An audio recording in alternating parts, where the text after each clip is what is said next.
అధికారంలో ఉన్న రెండు ప్రభుత్వాలు కూడా బాధ్యత విస్మరించి ఈరోజు రోడ్ల మీద ధర్నాలు చేస్తూ రైతులను మోసపుచ్చుతా ఉన్నారు.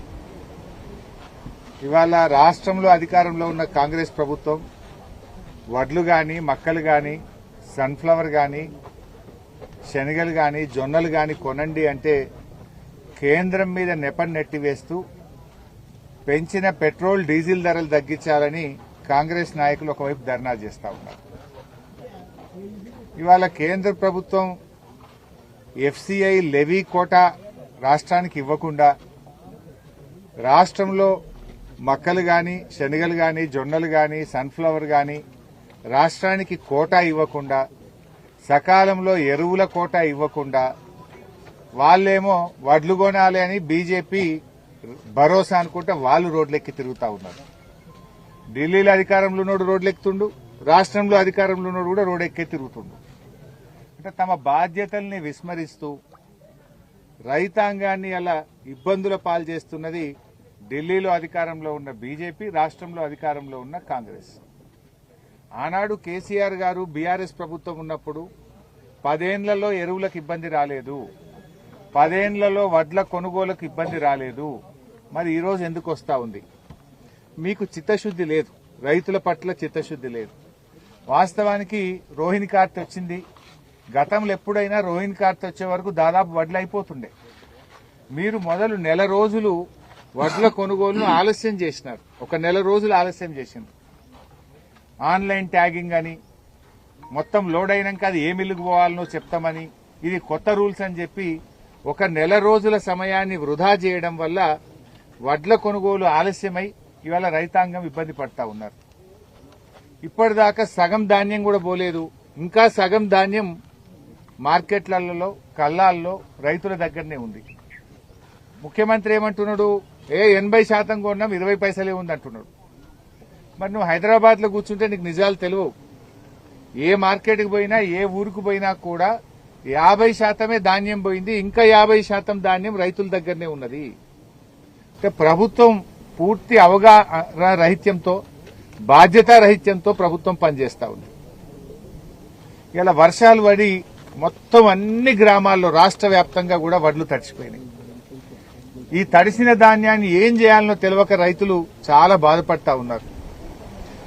రేపొద్దున వరకు మొత్తం మొలకొస్తుంది, మొత్తం పగిలిపోతుంది. అందువల్ల ప్రభుత్వం, ముఖ్యమంత్రి గారు, బాధ్యత కలిగిన మంత్రులు రాష్ట్ర వ్యాప్తంగా వెంటనే వీడియో కాన్ఫరెన్స్ పెట్టండి, జూమ్ కాన్ఫరెన్స్ పెట్టి తహసీల్దార్లను, డిఆర్డీఏ అధికారులను, అందరు అధికారులను కూడా, జిల్లాలో ఉండే మొత్తం అధికారులను మండలాల వారీగా బాధ్యత పెట్టి తడిచిన ధాన్యాన్ని వెంటనే లిఫ్ట్ చేసి రైస్ మిల్లకు, బాయిల్డ్ రైస్ మిల్లకు పంపించాలని చెప్పి ప్రభుత్వాన్ని డిమాండ్ చేస్తా ఉన్నాం. ఎందుకంటే రైతు నష్టపోతాడు. ఇవాళ తరుగు లేదు అని ముఖ్యమంత్రి గారు, ప్రభుత్వం చెప్తుంది. ఏ రైస్ మిల్లు కూడా 43 కిలోలు పెట్టండి దించుకునే పరిస్థితి లేదు. మీరు 43 కిలోలు పెడితేనే మేము దించుకుంటాం, లేకపోతే మా దగ్గర రానే రావద్దని తెగేసి చెప్తున్నారు ఇలా రైస్ మిల్లులు. స్పష్టంగా చెప్తా ఉన్నారు. మరి బాధ్యత కలిగిన అధికారులను అడిగితే మీరే మిల్లులతో మాట్లాడుకోండి, ఏడుకో ఆడికి చేసుకోండి అని అధికారులు కూడా చేతులు ఎత్తేసిన పరిస్థితి ఉంది. ఇలా క్వింటాల్ మీద 3 నుంచి 5 కిలోల తరుగు పెడతా ఉన్నారు. ఏ గ్రేడ్లో కొనాల్సిన వడ్లను మొత్తం బి గ్రేడే కొంటున్నారు. ఇది గత చరిత్రలో ఎప్పుడు కూడా లేదు. ఎప్పుడైనా ఏ గ్రేడ్లోనే వడ్లు కొన్నారు. కానీ ఈ సంవత్సరం మాత్రం మంచి వడ్లను కూడా బి గ్రేడే రాస్తున్నారు. అటు బి గ్రేడ్ పేరు మీద ఎకరాకు రైతు 600-700 రూపాయలు నష్టపోతున్నాడు. ఇటు తరుగు పేరు మీద 3 కిలోల నుంచి 5 కిలోలు తరుగు పెడితే దీని మీద రైతు దాదాపు 3,000 రూపాయలు నష్టపోతా ఉన్నాడు. 2 రకాలుగా రైతుకే నష్టమైతా ఉంది.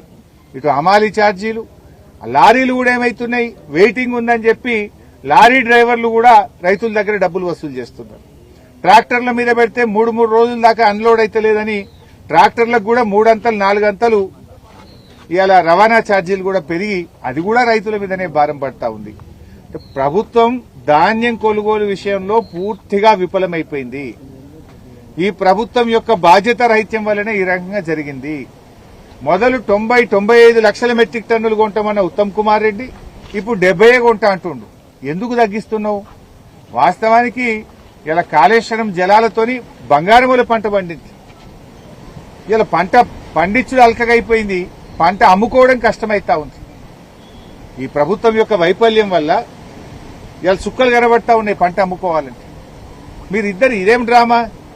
డీజిల్ పెట్రోల్ ధర పెరిగినాయని కాంగ్రెస్ వాడు రోడ్ ఎక్కుతాడు, వడ్లు కొనాలని బీజేపీ రోడ్ ఎక్కుతాడు. ఒకడు ఢిల్లీలో అధికారంలో ఉన్నాడు, ఒకడు రాష్ట్రంలో అధికారంలో ఉన్నాడు.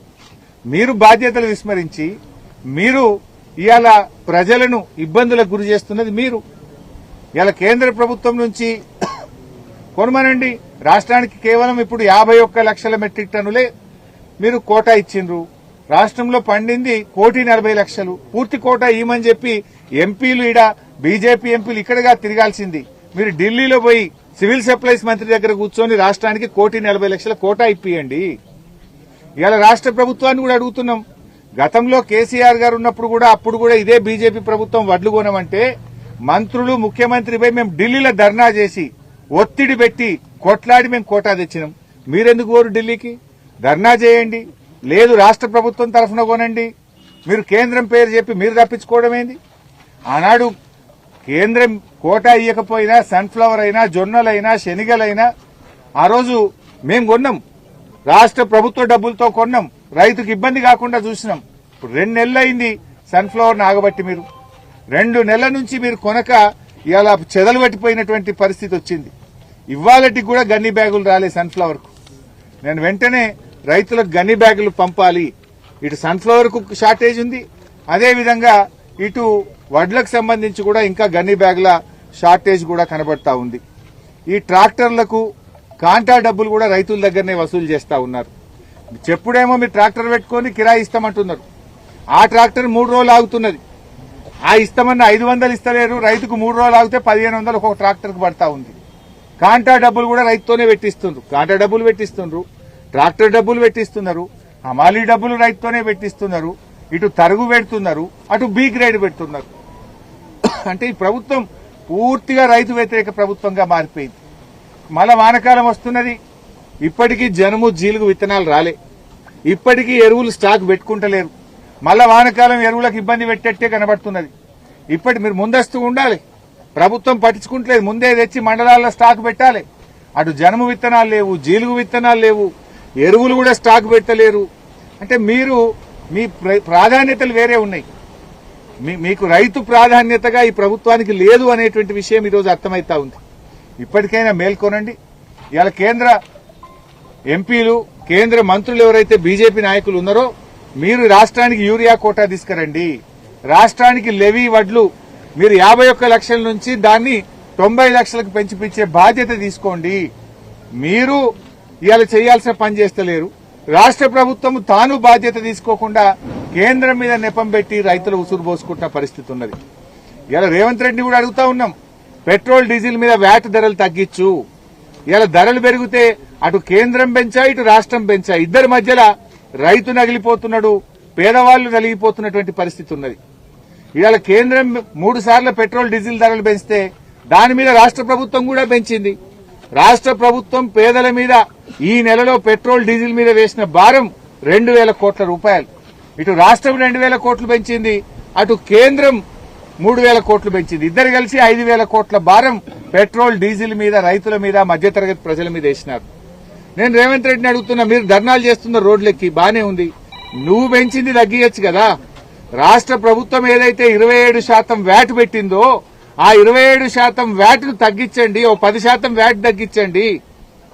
ఇలా రైతులకు భారం పెరుగుతుంది. రేపు ట్రాక్టర్ దున్నాలంటే నిన్నటిదాకా ఒక కిరాయి ఉంటుంది, రేపు 200 కిరాయి పెరుగుతుంది. వరి కోత మిషన్ కు కిరాయి పెరుగుతున్నది. మరి రైతుకు ఇటు యూరియా ధర పెంచిండ్రు, డీఏపీ ధర పెంచిండ్రు, పెట్రోల్ డీజిల్ ధర పెంచిండ్రు, కానీ మద్దతు ధర మాత్రం పెంచలేరు. ధరలు పెంచుతున్నారు, పంట కొంటలేరు, రైతులను ఇబ్బంది పెడుతున్న పరిస్థితి ఉన్నది. సో ఇప్పటికైనా ప్రభుత్వాన్ని మేము కోరేది ఒక్కటే, నిన్న రాష్ట్ర వ్యాప్తంగా కూడా వర్షాలు పడి పంట అంతా కూడా తడిచిపోయింది. రేపటికల్లా మొత్తం మొలకెత్తే అవకాశం ఉంది. ఆ ధాన్యం కూడా పగిలిపోతుంది కనుక యుద్ధ ప్రాతిపదికన తడిసిన ధాన్యాన్ని వెంటనే పార్బాయిల్డ్ రైస్ మిల్లకు పంపాలని, రైతుల్ని ఆదుకోవాలని చెప్పి ప్రభుత్వాన్ని డిమాండ్ చేస్తున్నాం. ఇంకోవైపు రేపు బక్రీద్ పండుగ ఉన్నది. లారీ డ్రైవర్లు కూడా దొరికే పరిస్థితి లేదు. అవసరమైతే ఆర్టీఏ అధికారులను కూడా రంగంలో దించి రోడ్డు మీద వెళ్తున్న ఇసుక లారీలది ఇవ్వండి. ఇసుకను ఒక వారం 10 రోజుల పాటు ఇసుక తవ్వకాలు ఆపేయండి. ఇసుక లారీలన్నీ కూడా వడ్ల కోసం వాడండి. ఒక 4-5 రోజులు ఇసుక ఆపితే పోయేదేం లేదు కదా. ఇసుక లారీలు 1000 మంది ఇసుక లారీలు ఉన్నాయి. వాటన్నిటినీ కూడా ఇటు ధాన్యం తరలించడం కోసం పెట్టాలి, ట్రిప్పులు పెంచాలని చెప్పి ప్రభుత్వాన్ని డిమాండ్ చేస్తున్నాం. ఇసుక ఒక వారం రోజులు ఆపితే మొత్తం వడ్లు అయిపోతాయి కదా. మీకు రైతులు ముఖ్యమా, ఇసుక మీద ఆదాయం ముఖ్యమా ఆలోచించండి. వారం రోజులు ఆపి మొత్తం ఇసుక లారీలన్నీ కూడా ధాన్యానికి ఉపయోగించాలని చెప్పి కూడా